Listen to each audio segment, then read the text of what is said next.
Welcome back to another episode of the Jimi Priceless Show, and this is part 4 of the Artist series.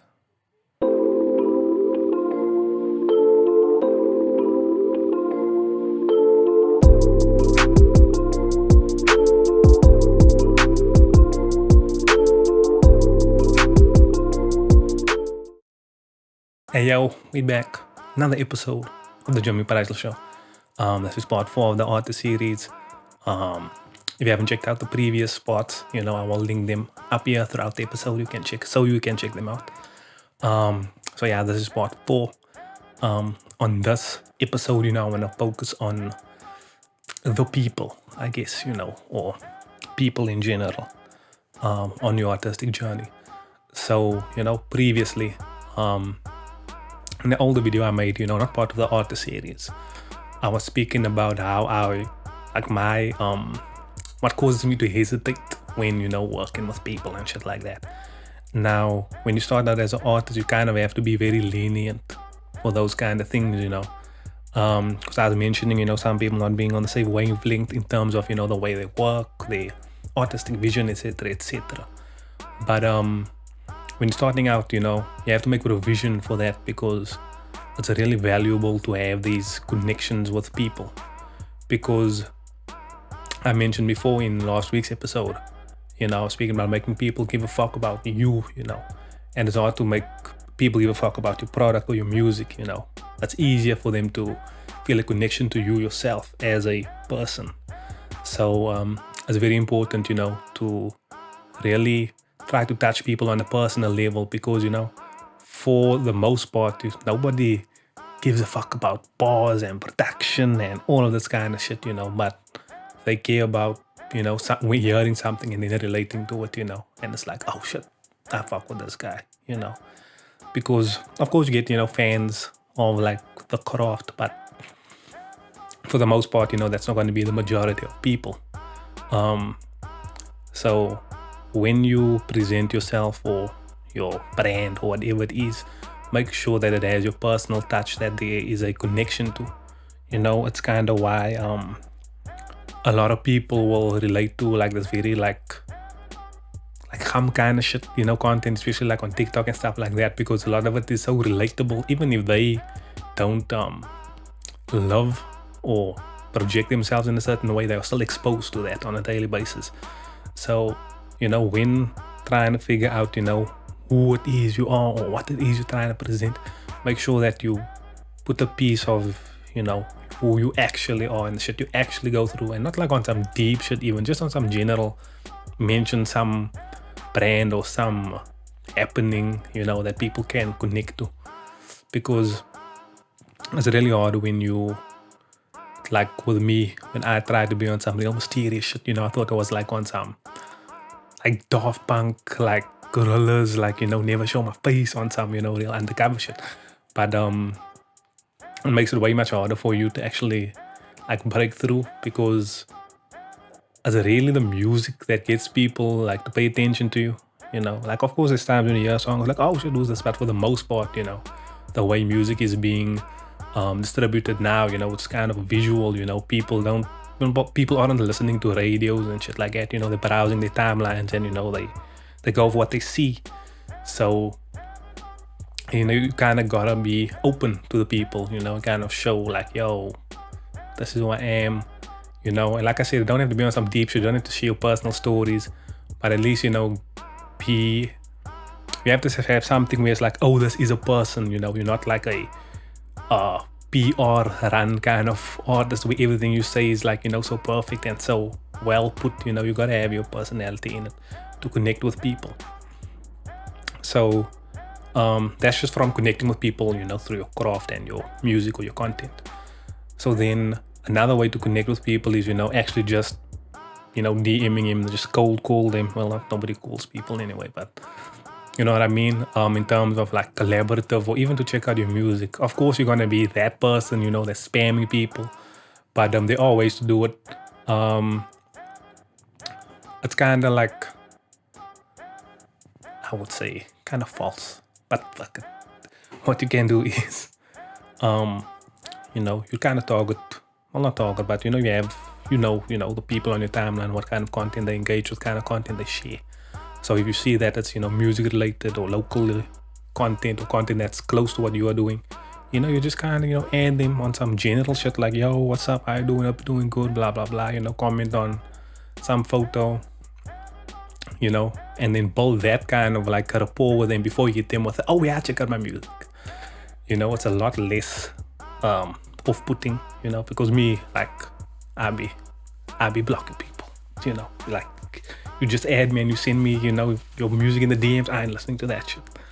But like I said, there've been artists that will be like, commenting on my stuff maybe for like, so 1 or 2 posts in a week, and then the next week they'll be like, oh yeah, check out my shit, like for me personally, it makes me more likely to check it out because, like, at least this person, try to, engage with my content. And then also, speaking of engaging with my content, you also have to engage with other people's content. In terms of like, not only just, being, like a cool person who like, likes to, give and receive, but also just in terms of, from an algorithm aspect. Obviously the more engagement there is on an account, the more likely the posts are to be shown to people. I'm not sure exactly how much engaging with other people's content increases your engagement percentages or whatever, but it does, so definitely engage with other people's content, because it's further a way to, establish your kind of brand, so like let's say if you want to be on some review or reactor shit, commenting on people's posts or giving your thoughts like on people, when people like give previews on the song, like, yo, what do you guys think? Like, that's really like where you should shine, because that's like I would say the easiest produced, content for you if you do reviews or reactions, because you literally you're just typing something short. And then after a while, people will start noticing like, oh, that's Palmy, or this girl's Palmy commenting about, giving very in-depth analysis of things like that. And then once you now decide like, yo, I have a channel review, it's like, oh shit, you kind of have almost like a resume, where it's like, or a reputation where people are like, nah, that's Brabi, thinking about the shit he's saying. So that's, if you want to do that route, and even if you don't, like I said, people just like being engaged with, and I don't mean on some like fire bro, fire emojis, like actually, give actual thought into what you are saying, and communicating with people. So that's, communicating with people to, get your to get them to get into your music or whatever it is you do. And then another point is, collaboration. So this is a very tough one, especially with someone like me. If you have your set way of working, people aren't built like you, and that's not like, bad way, but just, people just work different, they process different, they plan different, they execute things differently. So when starting out, you have to set your expectation low, not in terms of the finished product, but in terms of how you're gonna get there. Like you might be someone that records, one session, your song done. Some people might take 3-4 sessions. Some people might not be able to, do it your way. So you really have to be very lenient in allowing people to kind of just be them. Because if you find that, okay, this person doesn't work as quick as I like to work, but it's tolerable, it's kind of, it could work out in the end, where it's worth it to have that trade-off. But like I said, all of this will just come with time, and over time you will know what you will put up with and what you won't. But in the beginning, try not to be too fancy, try not to be too demanding. But at the same time, know your worth, know your value. And speaking of value, when working with a lot of people, it's gonna be always the issue of, is it for free, or you're gonna charge them, or is it vice versa? And I would say you can try to use the barter system. For a lot of artists that I've worked with, the barter system has kind of been the unsaid rule, where it's like, I'm a feature for you, we don't mention money, and then, I know I can hit up you for a feature and then you won't mention money. But that's just me, in the overall, if you don't have an agreement specifically for payment, you can't be mad if people then be like, oh yeah, that feature, I'm still waiting for you to pay me, unless you explicitly now, um, came to an agreement that, it's a free thing. But for what I've noticed is if people don't mention money, like in the beginning, they probably won't later. So, but always do your like due diligence, always make sure, because you don't want to be like, because people are funny, man. Like they will,